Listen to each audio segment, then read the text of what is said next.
I've always been fascinated by railways and by war. Probably mainly because Dad fought right through. From 1939, he was at Dunkirk, he was lucky to survive, he was at D-Day. The railways were an essential part of modern warfare. Hitler certainly knew it, and he raced from one country to the next as he invaded most of Europe, using the railways to basically transport his troops at high speed. Each time they invaded a new country, they absorbed that country's railway system. So by the end, 1.6 million people were working on Hitler's Reichsbahn. What happened then was that this vast network was used for a much more sinister purpose. And it wasn't just one mad dictator. All these people helped to accelerate the complete destruction of the Jewish nation. The railway speeded things up, and over 6 million Jews, we know, were murdered in the Holocaust. I want to go across Europe to see what part the railways played in this evil plan. I want to go to the ghettos. I want to go to the death camps. I want to talk to experts. I want to talk to survivors of the Holocaust. It won't be an easy trip, but I do think that it's a terrible chapter in history that we should just never, ever forget.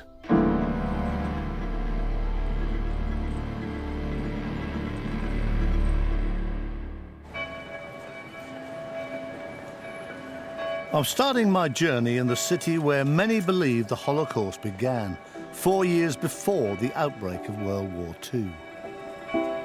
This is the quaint medieval city of Nuremberg. It's so typically German, which is why Hitler chose it as the perfect backdrop for his own vision of nationalism. Every year, thousands, tens of thousands, maybe up to 1 million supporters of Hitler came here to witness the annual Nazi rally. And nearly all of them arrived on the train. Today, I want to see the site of the rallies. I want to find out how the railway was used to bring in the Nazi hordes, with the same methods that will be repeated for the mass deportation of Jews in the coming years. Puzzlingly, it was very difficult to get permission to go in here, but just look at the state of this place. Graffiti everywhere, dirt. What a tip. First, I'm visiting the abandoned station that was built just before the war to handle the extraordinary volume of people who travelled to the rallies. This is very much the disused Bahnhof-Marsfeld station. It was going to be the Nazis' ultimate station for taking Nazi supporters to the rallies. They had 7 platforms, and the train would arrive here bringing people on their way to the rally, and they would then storm down there in their thousands down the subway. The idea was this subway would take tens of thousands of frantic Nazi supporters all the way along this tunnel to a specially designed camp for them at the end. The idea of using railways to transport thousands directly into camps would be adopted time and again during the Holocaust. Of course, those passengers wouldn't be baying Nazis, but imprisoned Jews. Once they'd set up camp, the masses would walk a few hundred yards to the rallies, which happened here, Zeppelin Field. It's really chilling to follow in the footsteps of Hitler and his adoring followers in the place where he made his ranting speeches of hate. Unser Deutschland, Sieg heil! Sieg heil! Sieg heil! There's something very eerie about standing here. This is the spot where Hitler addressed these huge rallies. There was always a giant swastika up there, and tens of thousands of worshippers out there, all in uniform, the SS, Hitler Youth. It's now a sports field, but I would not like to be here at night. It's really kind of spooky. I'm being joined by an expert on the history of the Nuremberg rallies. Alex. Hello, Chris. How are you? Fine, fine. Am I unusual? I find it really spooky standing here, that Hitler was here ranting away at everybody. Yes, it's really spooky. I can't actually imagine. Yeah. Can you? Just here? Here, Yeah, yeah. that time. How many people would have come? 200,000. Would you say it was a preparation for war? It was a preparation for war because the people here learned to follow the leader, and the railway learned to transport a huge crowd to a place here in an exact time. Yeah. So this was also useful for the war, to transport soldiers to the front. But was not that the same knowledge used for transporting Jews to the Holocaust? Yes, they learned to transport in a very fast way. Every train has to have 1,000 people. It's exactly the same number as deportation trains. So without railway, there's no party rally, there's no war and no Holocaust. In 1935, Hitler chose the Nuremberg rallies to announce the first anti-Jewish laws. Overnight, Jews lost all citizenship rights and were banned from marrying non-Jews. These racist Nuremberg laws were just the start. It's difficult to imagine why Hitler actually hated the Jews so deeply. In his autobiography, Mein Kampf, there are all sorts of contradictory statements by Hitler, but he did say one very revealing thing. He said the elimination of the Jews would necessarily be a bloody process. Whatever Hitler had in mind, the railway would play a critical role, as discrimination evolved into segregation, deportation, and eventually genocide. I'm following the path of Hitler's railway as he used it to achieve the first of his goals, to expand the Reich.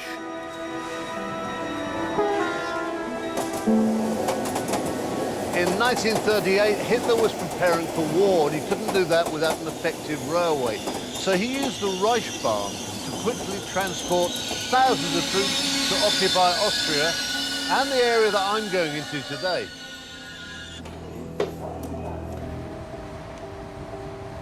My journey is going to take me across Europe to the ghettos and death camps of Poland. First, I'm travelling from Nuremberg into what was then Czechoslovakia, to the capital, Prague. On the way, I'm passing through the country's mountainous perimeter, the Sudetenland. The Sudetenland was populated mainly by ethnic Germans, and Hitler felt this gave him a right to claim it for the Reich. The British Prime Minister, Neville Chamberlain, and other European leaders were anxious to avoid war at all costs. So they met in Munich to thrash out a deal and listen to Hitler's territorial claims. Pathetically, they agreed to all his demands and handed all these lands over without any sign of fight. The really scandalous thing about the Munich Agreement is that the Czechs were not invited to the conference at all. Neville Chamberlain said that the agreement would bring peace for our time. But for many living in the Sudetenland, only bad times lay ahead.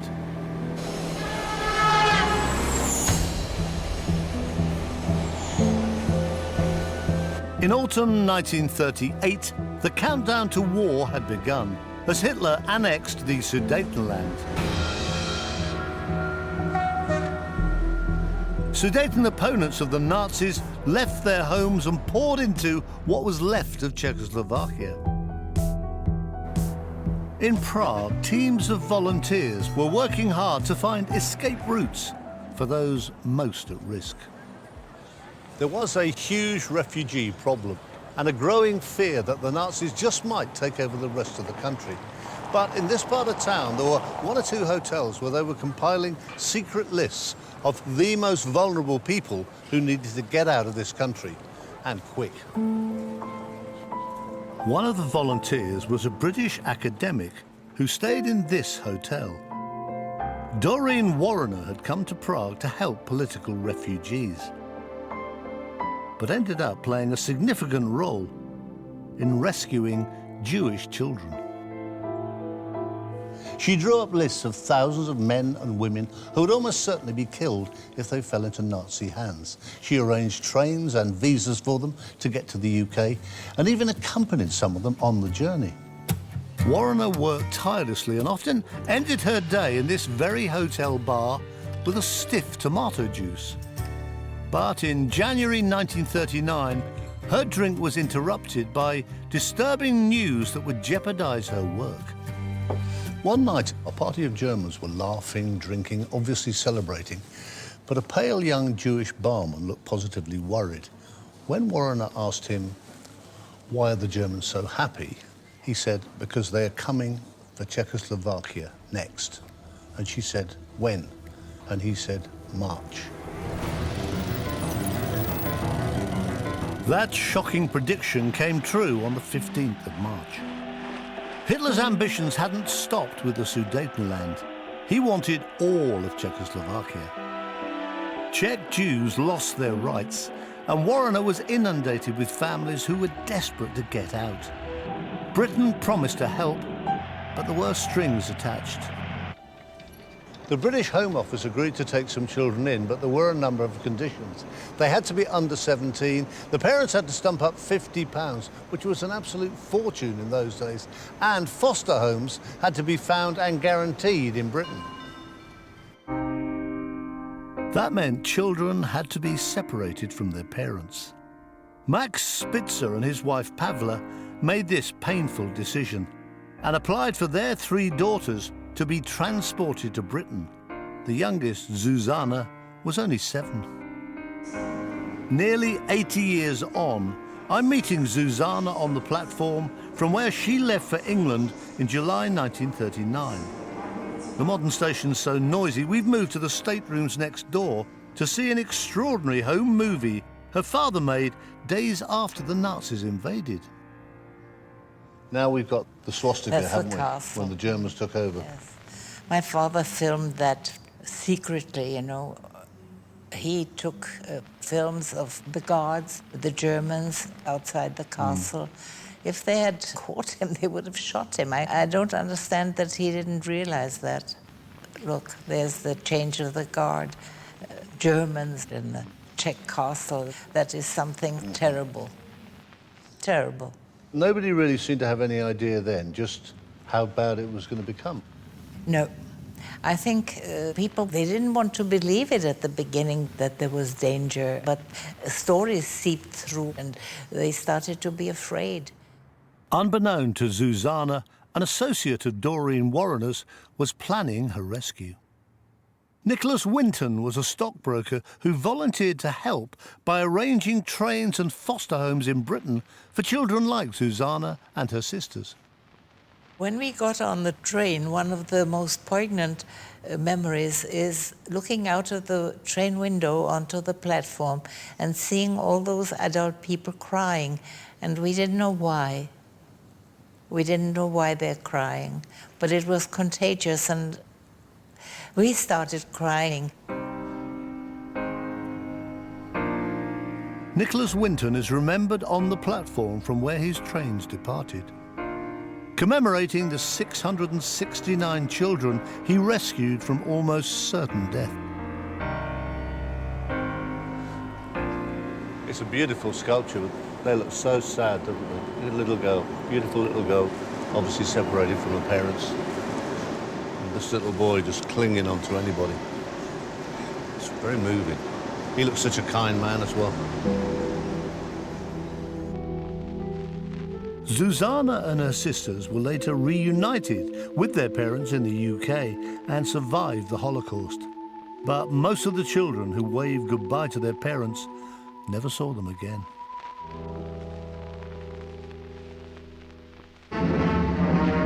On the 1st of September 1939, any hope of further rescue trains to Britain came to an abrupt end when Hitler invaded Poland. The borders were closed and Britain declared war on Germany. It would have been quite possible to have arranged a peaceful and honorable settlement between Germany and Poland, but Hitler would not have it. I want to find out how the outbreak of war affected the Jews who hadn't escaped Prague and were now completely at the Nazis' mercy. This train is taking me 40 miles north of Prague, but I'm hoping to meet an extraordinary lady who wants to tell me about the terrifying journey she took 77 years ago.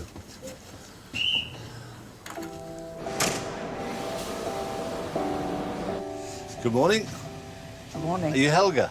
Nice, Hello. nice to meet you. Chris. You look very smart. Thank you. Helga Weissova was the daughter of a prosperous banker until her family and all of Prague's Jews were forced to give up their homes and wealth and herded onto trains to live in a ghetto. Helga, what do you remember of this journey 77 years ago? I remember everything. There are things I cannot forget. But I remember how we traveled at the time, but it was not such a nice day. It was cold, snow. It was December 1941. Yeah. I was 12. They were SS men, and they were screaming on us and they gave us orders how to do, and all the time, hurry, hurry along. Helga and I are taking the same journey she and her family took in 1941 to a garrison town called Terezín. When you started your journey, what did you think it would be like at the other end? We were perhaps a little naive. They told us we will be somewhere concentrated in a ghetto. We didn't expect the war would be so long, and so we suppose somehow we would survive it. What were you allowed to take with you to bring? It was very few things. We were allowed to take 50 kilo luggage. 50 kilo luggage is not so much. I was very fond of drawing since my childhood, so I put inside my luggage a box of watercolors, some crayons, and some paper. We're arriving at the station where Helga disembarked. It's nearly 2 miles from the Terezín camp.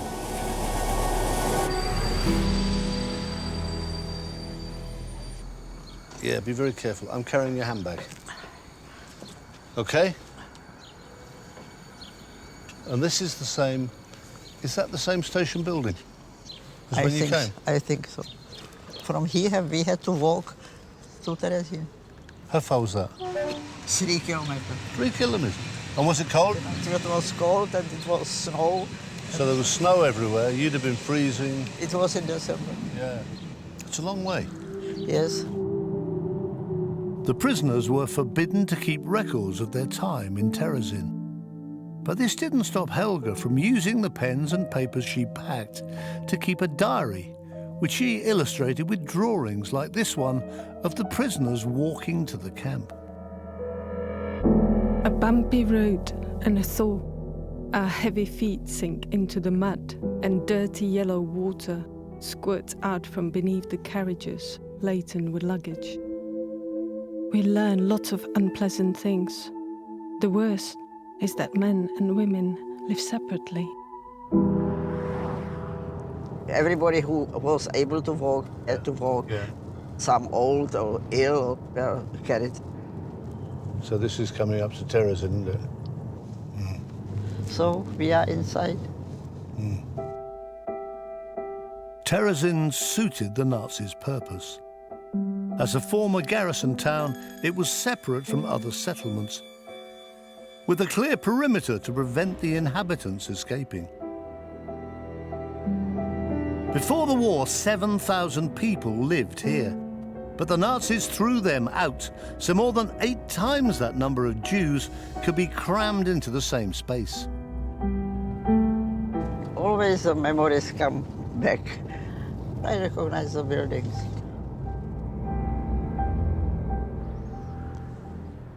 Is this the original door? Yes, this was the entrance, we came inside. But only women. Women and men were separated. My father was sent somewhere else, but we didn't yet know where. So you and your mother must have been very worried about your father, what was happening. You know, we were, sure we were. We weren't allowed to go outside. Helga's painting of the corridor inside the barracks gives a flavour of how grim life was. The little girl in the makeshift bed has tuberculosis.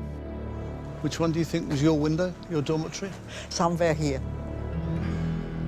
Locked in the building, Helga sketched the view of the courtyard. But one day, this would be the scene of unspeakable cruelty, when the SS caught 9 boys who tried to send letters to their mothers.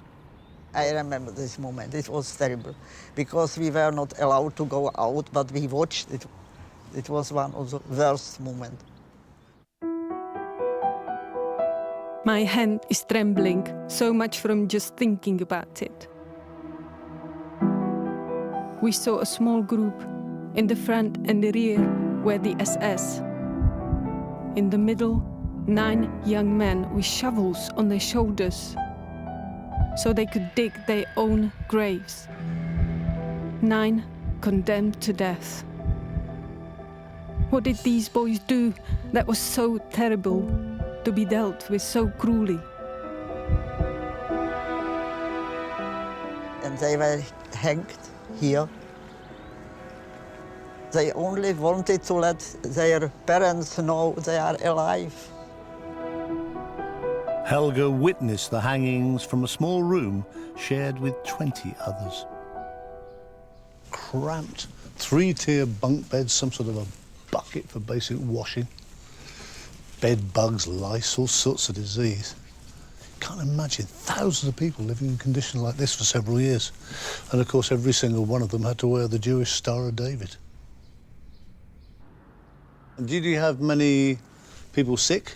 Of course, in such conditions, epidemic broke up, and there was a lot of infections. So we did our best, but of course, many people died every day. In 1943, the railway was extended directly into the camp. But this wasn't to make the Jews' journey into Terezín easier. The trains arrived to take the Jews away to a place rumoured to be even worse, a camp called Auschwitz. Did you, in this camp, have any real idea what was happening in camps like Auschwitz? We didn't know. We hoped or believed that it would be a new ghetto similar to Terezín. Or maybe better? No, we didn't suppose it would be that. better. We supposed it would be worse, Yeah. but we had no idea that it would be so terrible as it was. Yeah. Helga lived in fear of being selected for transport, which often happened at night. Her diary recalls the moment her father Otto was selected and saying goodbye before he was forced onto a train. Your eyes glittered strangely, and your hand shook as you pressed me to yourself for the last time. What did it mean? Goodbye or farewell? Daddy, did you believe we'd ever meet again? Did you ever find out what happened to your father? We never know where he died, but probably he went directly to Auschwitz and directly to gas chamber. So nobody noticed his name anywhere. So the last stop is when he left Terezín. My father was 46. Terrible. Bless you. 5 days after her father left, Helga and her mother were also transported to Auschwitz. Most of the deportees would be murdered on arrival. But miraculously, Helga and her mother survived. Amazingly also, her pictures and her diary survived. They were bricked into a wall by her uncle after she left these barracks. The railway brought 150,000 prisoners to Terezín. 33,000 died here, and many more died in Auschwitz.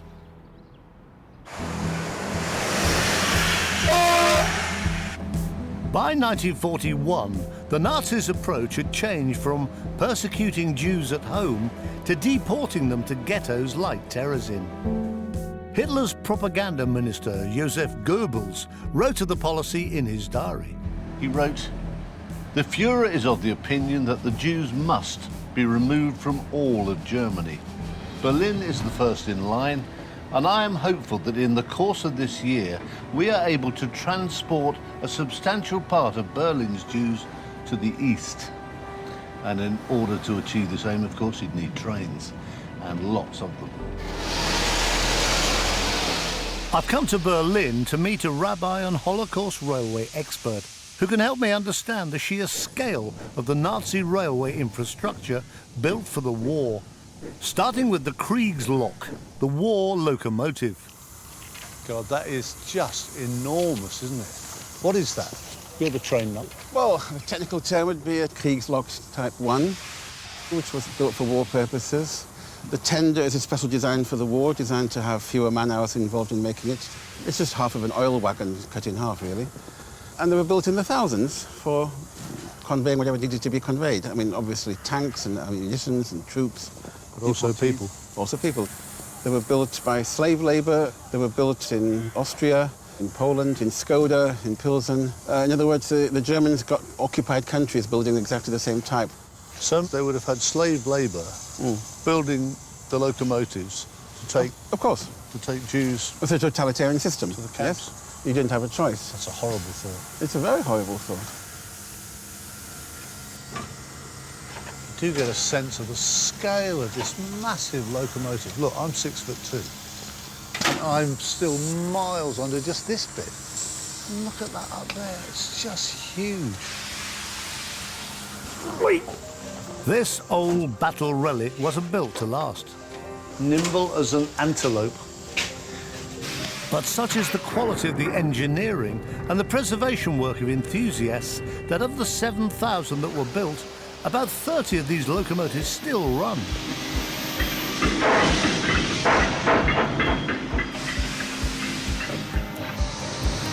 This one takes people on what are described as cultural excursions out into the countryside. It all feels rather odd, and I have to assume that at least some of the people on board have very little idea about the Kriegslok's history as an instrument of war, and particularly of the Holocaust.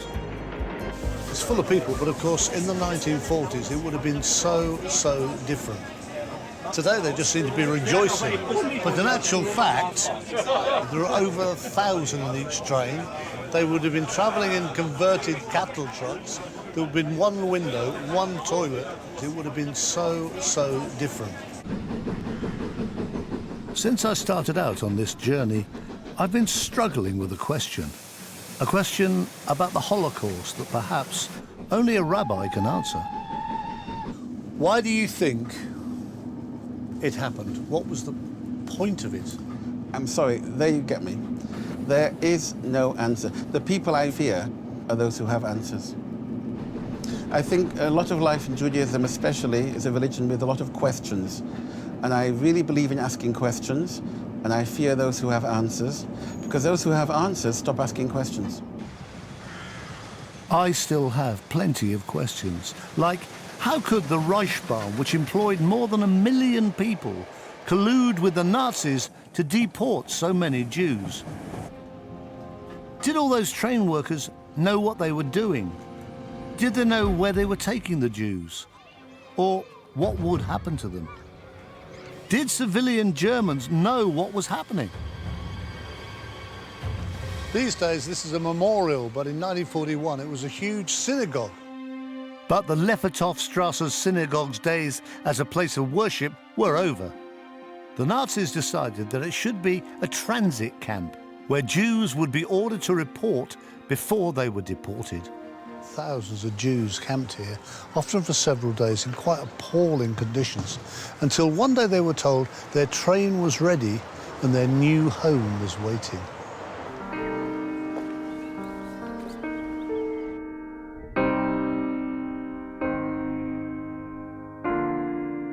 What would have been particularly degrading, I think, is that many of the Jews would have come from very smart homes. They would have been very wealthy. And most of this walk, this great march to the station, is through a really well-to-do area. But no one seems to have seen anything. There isn't a single eyewitness account of Jews being led to this station and platform 17. This part of the station clearly hasn't been used for many years. Look at the trees now growing up between the sleepers. I can almost feel the ghosts of the 50,000 Jews who were deported from Berlin. Their humiliation complete, when they were forced to pay for their own one-way tickets.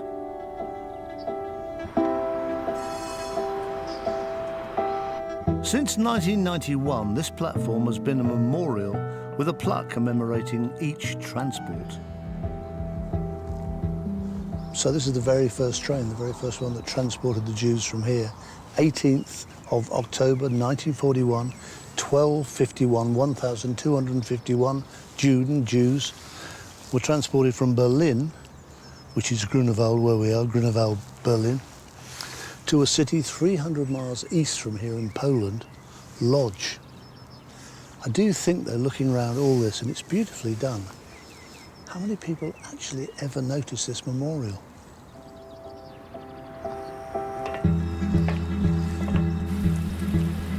Trains no longer run from Grunewald station to Poland, so I'm going to take the modern route via Berlin's plush main station. I'm heading to Poland to follow the path of the Jews who were transported there in 1941.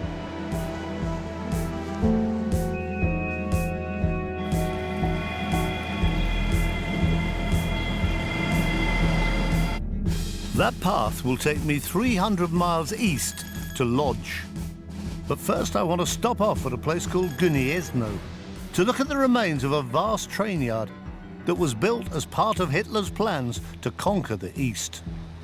Operation Barbarossa was the code name for the invasion of the Soviet Union. In Mein Kampf, Hitler wrote, the German people needed more space, and he wanted to form German territories in the Ukraine. What India was for England, he wrote, the territories of Russia will be for us. In June 1941, Nazi stormtroopers entered the Soviet Union. They shot dead around 1 million Jews and communists in cold blood.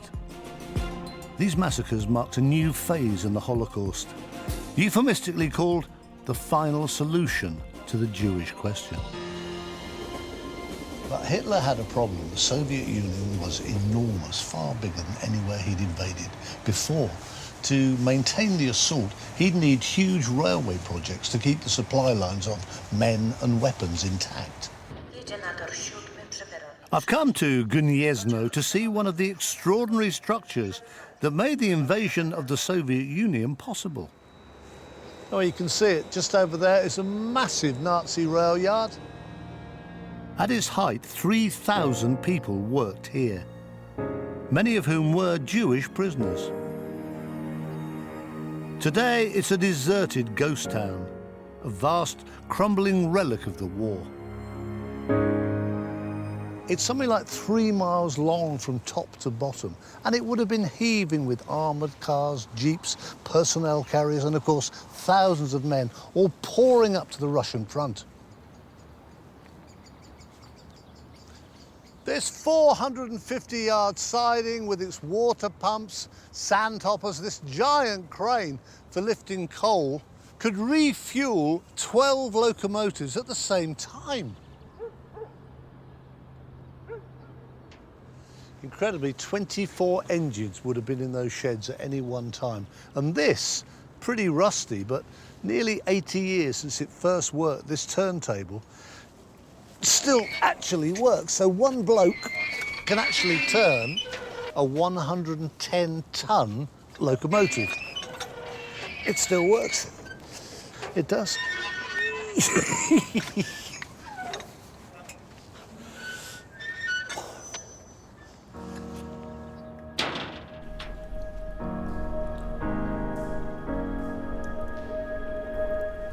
Throughout this depot, there are reminders that here in Poland, more than 150,000 Poles and Jews were forced to work for Hitler's railway.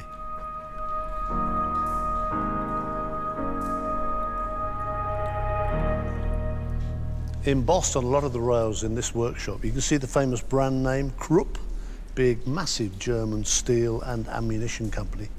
After the war, the Krupps were found guilty at the Nuremberg trials of war crimes and the use of slave labour. I suppose Hitler was fighting two wars, one against the Allies and the Russians and one against the Jews. But without the Jewish and Polish slave labour, this place would never have been built. And without this railway depot, there wouldn't have been the trains or the rolling stock or any of the infrastructure to invade Russia. And in the end, this whole place says it all about whatever did happen to the Nazis' idea of world domination.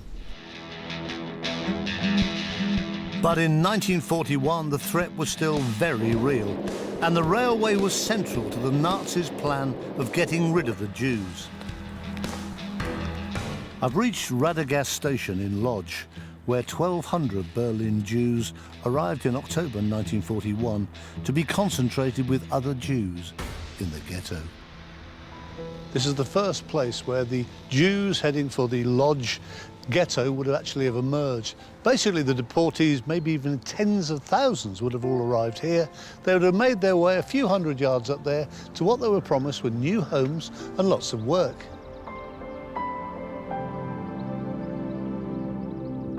But it was a lie.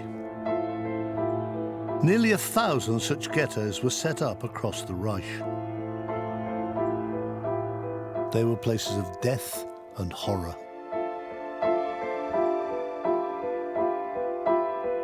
Like most ghettos, Lodz was created next to a railway station. A perimeter was built to keep the inhabitants segregated from the rest of the city's population. Just 2 fenced-off roads ran across the ghetto for the convenience of non-Jews to pass through. The tram route that ran down one of those roads still operates today, and I can get a bit of a sense of what the ghetto must have been like.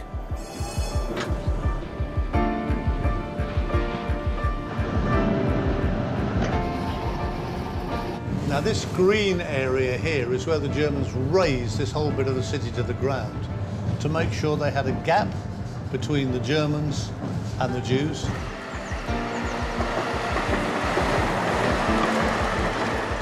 There were wooden fences all the way along this route, and 164,000 people were crammed into this 1.5 square mile area.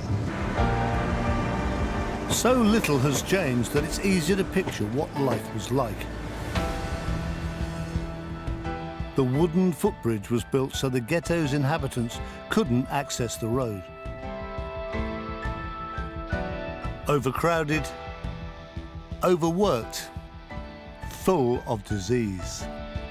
Nazi police had orders to shoot anyone who approached the perimeter. This fairly innocuous-looking building that's now a chemist, that was actually the Gestapo headquarters.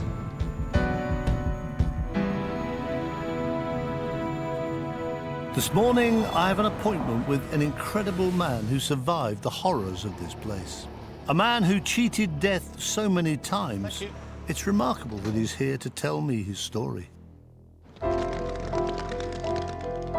Arek Hirsch was still a child when he arrived.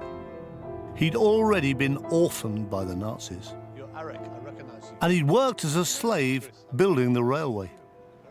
What age were you when the Germans had you working on the railway? They took me, I was 11 years old. So only a little boy? Yes, really? That's all I was. How did the people working on the railway handle their situation? They were very, very badly treated. Many people jammed under the train as it passed by, got killed, and I had to bury them. So you were still a little boy, and you were scraping up body parts and... Yes, I had to do that. Oh, dear. And people were hanged, I had to bury them as well. We started with 2,500 men. Within 18 months, when our railway line was finished, there was only 11 people left alive. 11? 11. In his previous ghetto, 80 members of Arek's family and extended family had been taken away and murdered. Arek was now 12 years old and all alone in a place where he witnessed death every day. There were 3 hospitals, and just one day the SS came and they threw the bodies from the first floor and the second floor onto trucks. What, people from the hospital? Yes. Were some alive? Were they alive? They're still alive, and they killed them. They emptied all the hospitals? Yes. Why?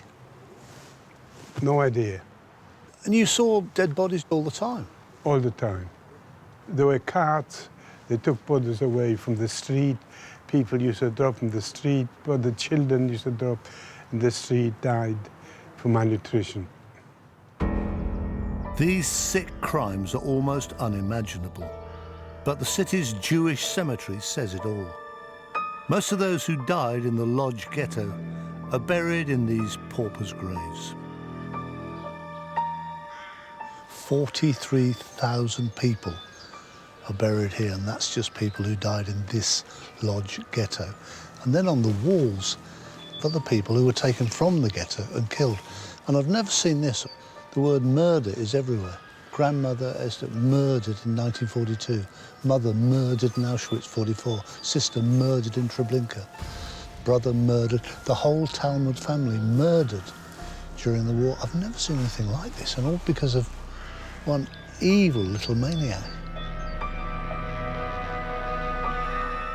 Perhaps most sinister of all was that many of those who died were selected for death not by the Nazis, but by fellow Jews. The Nazis forced this council of elders to select people to be relocated from the ghetto. They probably had no idea of the fate that awaited the people they'd chosen.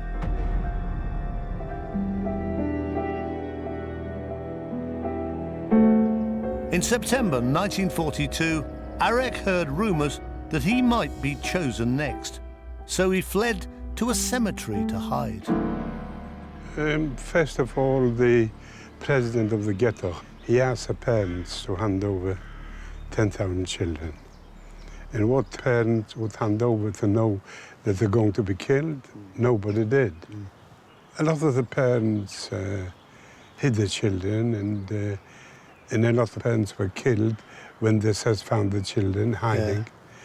And I hid behind a tombstone and was praying to God, let them not catch me, because I was the age group for me to be taken away.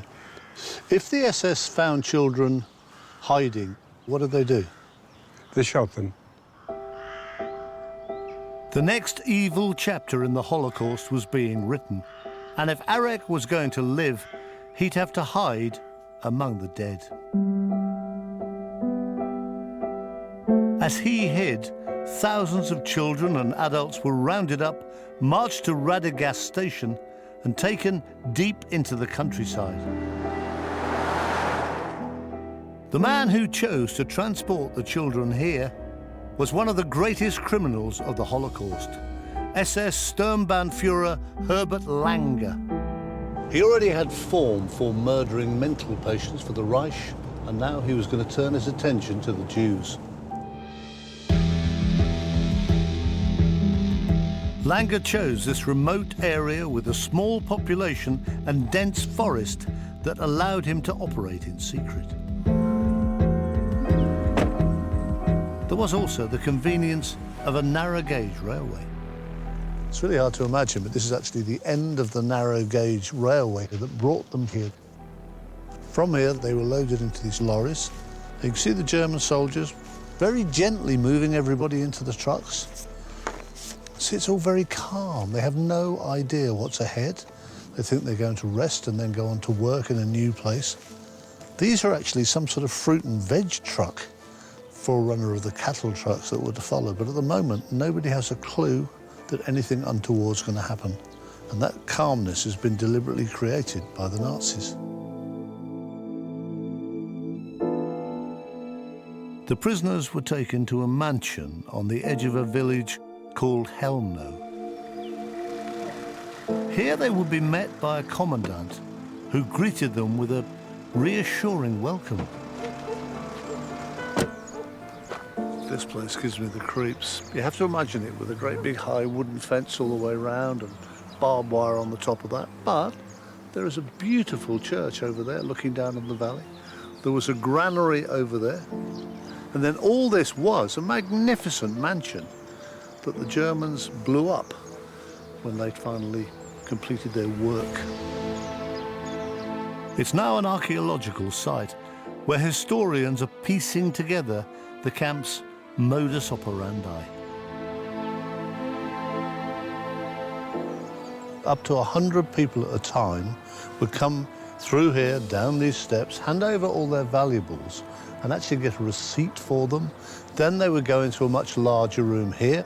They would remove their clothes. There would be cynically reassuring signs everywhere saying things like bedrooms, bathrooms, and they would go down into the basement for a bath. They would then come down at this narrow corridor, which, as you can see, is being excavated at the moment. And at that point, all pretense would suddenly stop. They were forced along this narrow corridor here with rifle butts and whips, raced along the corridor. They were pushed up a ramp here into vans, and the doors were slammed shut. These were no ordinary vans.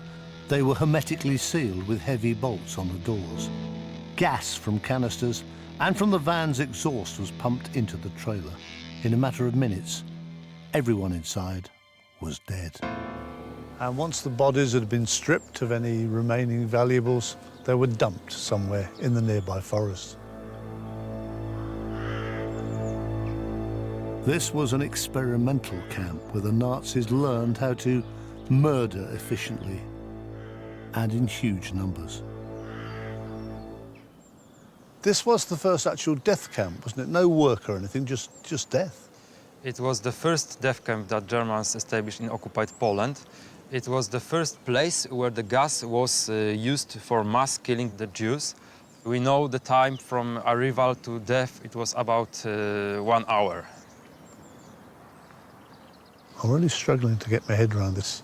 Been to genocide sites in Rwanda. You see blood on the walls, a little child's shoe, and yet here, there's nothing really to see, and yet you know what happened. The commandant making his welcome speech about 10 times a day to another truckload of Jews that he knew were going to die within a matter of minutes. Something like, I don't know, 200, maybe even 300,000 people died in this site. 100,000 people died, probably were gassed where I'm standing now. And that's a horrible thought. Behind a tombstone 60 miles away in Lodz, a terrified orphan was still in hiding. Arek's quick wits had saved him from being murdered at Chelmno, but now he had to concentrate on staying alive. When he felt the danger was over, he snuck back into the ghetto and looked for a new place to live. He moved into this orphanage here for 2 more years, but by 1944, the war looked like it was beginning to turn against Germany. About 180 children were here. But it's still part of the ghetto? Yes. In the road over there, that was where the wire was. Guards? Yes, with guns. The SS? Yes. And what did you do here? Did you have a job of any sort? Yes. I used to work in a factory. Yeah? It was a textile mill. So what did you do? I used to help with the mechanic. They took me to learn about the machinery, and I also did a bit of weaving from time to time. By 1944, yes, did you kids start to get a sense that maybe the war was turning? We had that feeling that the war was turning. It came through from certain people. I think they had radios. So we knew in 1944 that the Germans are losing. The Russians were already in Warsaw, which is not so far away. No. But Arek's hopes of liberation were suddenly dashed when the Nazis decided to liquidate the ghetto and unleash new horrors on its inhabitants. In August 1944, the Nazis cleared the Lodz ghetto. Over 3 weeks, 68,000 inhabitants were marched to Radygast station for a journey on the railway of death. When people think about the Holocaust, this is the image that most of them conjure up. Line after line of cattle trucks crammed with desperate people inside. And one of the reasons why they used these boxcars was because so much of their rolling stock was tied up with the war effort. This was all that was left.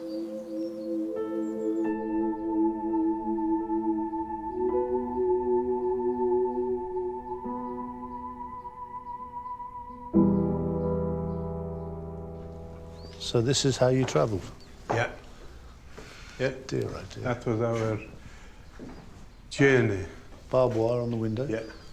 But nobody's going to... All the windows had barbed wire. But nobody's going to escape anyway, are they? Well... How are you going to get out of that? You couldn't, but they put barbed wire on to make sure that we don't. What was it like? I just think it must have been... Horrific. Yeah.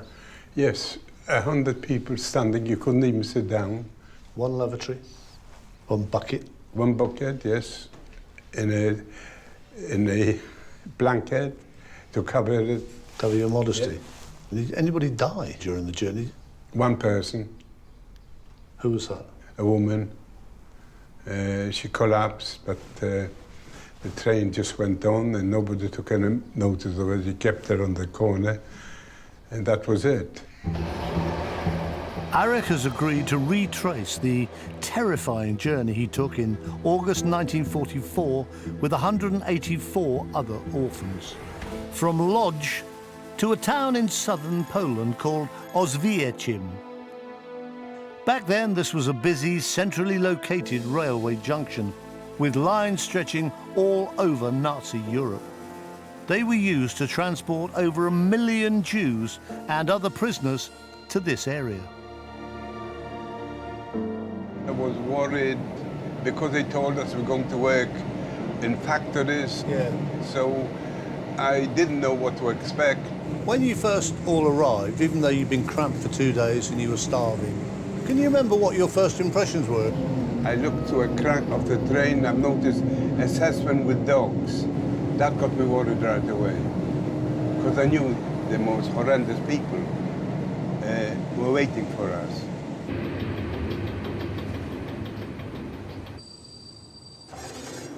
Oh, take it easy. It's a long way down. Yeah, take it easy.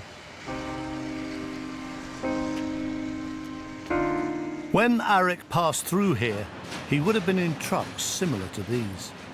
Exhausted, hungry, anxious, and oblivious to what awaited him just a mile up the line.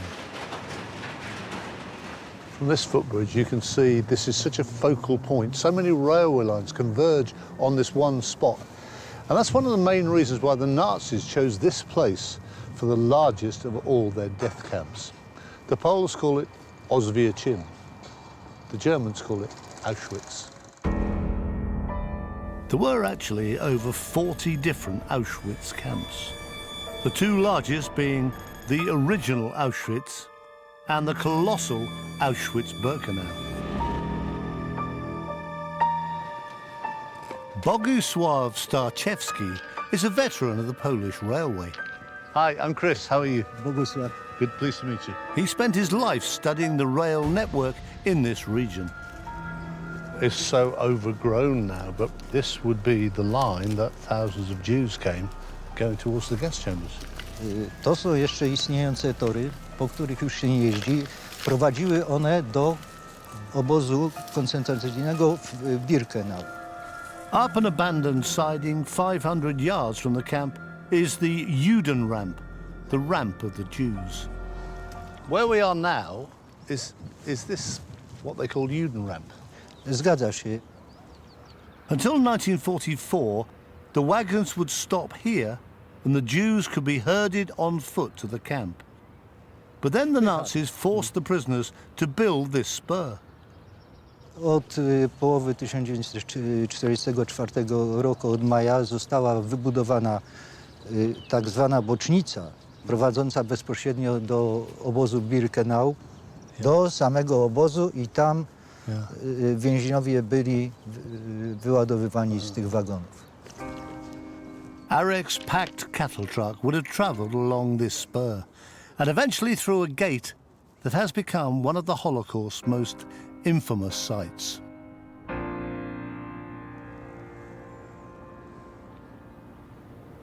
It's called the Gate of Death because virtually everybody who travelled along this track and went through that gate was murdered. At its peak in 1944, in just 8 weeks, over 430,000 Jews went through that gate, and hardly any of them were ever seen again. Birkenau is where the lessons learned in Nuremberg, in the ghettos and at Chelmno were combined with unprecedented evil and efficiency. It's an enormous place, and the scale of what the Nazis actually did is still pretty colossal. The women's quarters are over there on the left, the men's quarters are over there on the right. Now, those are the ones who were selected to work. But the rest, the very young, the very old, and the sick, have already gone to the end of the platform up there, to the gas chambers. As the arrivals disembarked on this platform, they'd be subjected to selection. This was overseen by Dr. Joseph Mengele, known as the Angel of Death. His team chose between life, death, or being sent for cruel medical experiments. Arek and the other children from the orphanage were too young for work, so it seemed certain to Arek at least they'd be selected for death. The train stopped there, on this line, and we walked towards 3 high-ranking officers. They stood here. Because one of them was, we now know, was Mengele, wasn't it? Yes. So what did Mengele and co. do at that point? They picked you to die or live. This side, you died. They selected women, children, old men, and all those people went to this side. That got me frightened, and I've got to try and find a way out. What did you do? Yeah. I had a commotion with a child. A mother had the child on their arm, and they wanted the mother, they didn't want the baby. And she didn't want to give the baby up? She started screaming the moment they tried to pull the child, and she screamed. And this is the time when basically I got stuck in the middle here for a few seconds because I didn't know what was going on here. In the confusion, 14-year-old Arek approached an SS officer and thought up a lie. One of the officers asked me how old I am. Yeah. So I told him a lie. I said 17. And I told him that I was a locksmith. Which you weren't? Never was, you know. Never. Why did you pluck locksmith over? I just thought the locksmiths, mechanical, anything mechanical, the Germans wanted and so on. But he told me to go to this side. And all the others went left? All of them went. There were about 182 children. From the orphanage? From the orphanage. Yeah. And they were all sent to this side. Your friends? Oh, everybody. You never saw any of them again? No. No. Arek didn't know where his friends had been taken. He was alone again, surviving in a world even more hostile than before. Starvation was going on all the time. Yeah. Grass, you see grass now. There wasn't a blade of grass here. People picked it and cooked it. You know, it was a death machine here. Mm. Arek had saved himself from certain death by lying about his age. He now had to live as an adult in a men's barracks with up to 500 others. After you've been selected for work, what happened then? Head shaved, had a shower. Yeah. And got clothing. Yeah. Oh, this is the striped pyjamas. The striped pyjamas, yes. Yeah. And he got a pair of clogs. Yeah. Tattoo? You get the tattoo then, the number? And the tattoo on the number, yes. And I got B7608. Which you must remember all your life, every day of your life, that number. Every day I... And did they ever call you by your name, or did they just call you by your number? But the number. So you were just a number? My name has been lost here altogether. And... so it's just... just planks, we slept on the wood, yes. No mattress. Sheets? No sheet, no. Pillow? No pillow. We just took our clothes off, wound the trousers around, put it on our head. And that's how we slept. And how many of you in here? About 10 people on each bunk. What was it like at night time?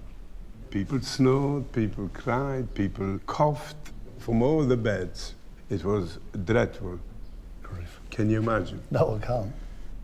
Did people die during the night? Many people. Yeah? Yes. Every morning they had a car and collected the bodies. Oh. So Did you sometimes find yourself lying next to somebody you thought, I think this person's died beside me? I've had quite a few situations like that, but that's how it went every day.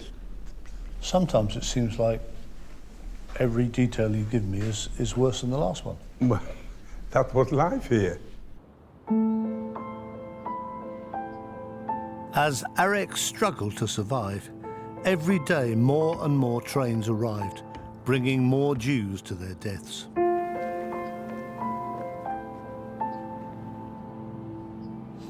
I think it's amazing that Arek's come back to Auschwitz at all, but I certainly wouldn't expose him to this next bit. If he turned left instead of right, he'd have come here. It's the gas chamber.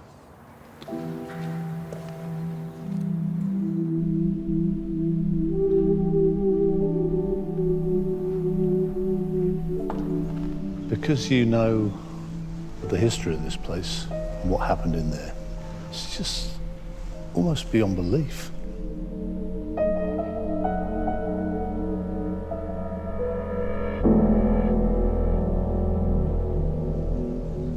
You can see where the gas would have been dropped in.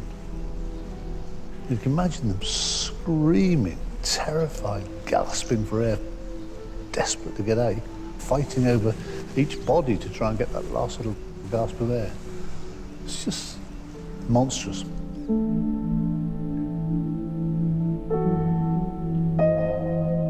The dead would have then been loaded into these furnaces and incinerated.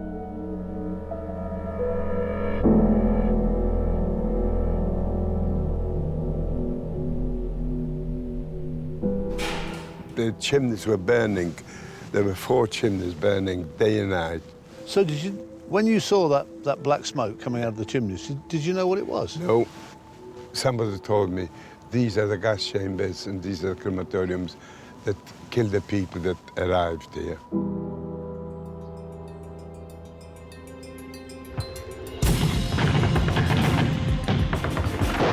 But the Nazis' grip was weakening. By January 1945, the Soviet Red Army was advancing on southern Poland and Auschwitz. Did you begin to think just maybe the war was coming to an end? Yes, we've seen about 500 planes, bombers fly low. Over Auschwitz? Over Auschwitz, yes. And also we've seen tanks going back on the way to Germany. So it looks like they're leaving Poland? Yes. We could hear Russian artillery from a distance. On the 27th of January 1945, the Russians finally liberated Auschwitz and were horrified at what they found.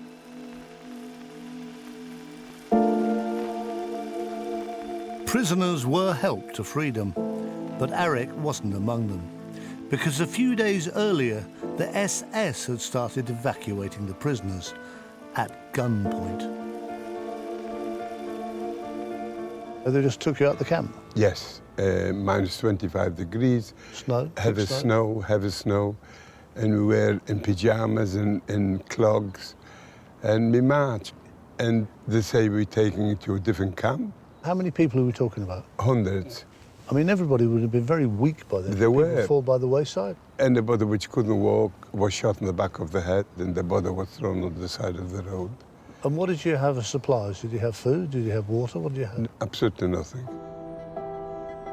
The Germans were in retreat, which meant fewer and fewer camps were available. For 3 months, Arek and thousands of other Auschwitz prisoners were moved from camp to camp. This remarkable amateur footage shows Auschwitz prisoners in coal trucks. They were being evacuated west through Czechoslovakia. What do you remember about your last journey? They put us onto a train, open wagons, no roofs, and we ate grass. We cooked grass, and I also ate my shoe. You ate your shoe? I cut it and I burned the leather. And that was food? That somehow sustained you, eating a bit of shoe? Yeah, just bits of leather. And so you were desperate by that? Yeah, very desperate. They gave us no food. Most people died on the journey.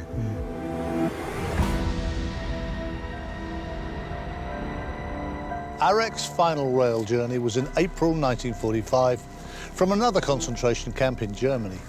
He was sent on a train with 3,000 others for a month. Only 600 survived. Arek somehow ended up in Terezín, Czechoslovakia, and from there he was liberated by the Russians on the 8th of May, 1945. It was a miracle Arek survived, but 6 million others didn't. For a few terrible years, these were the railways of death.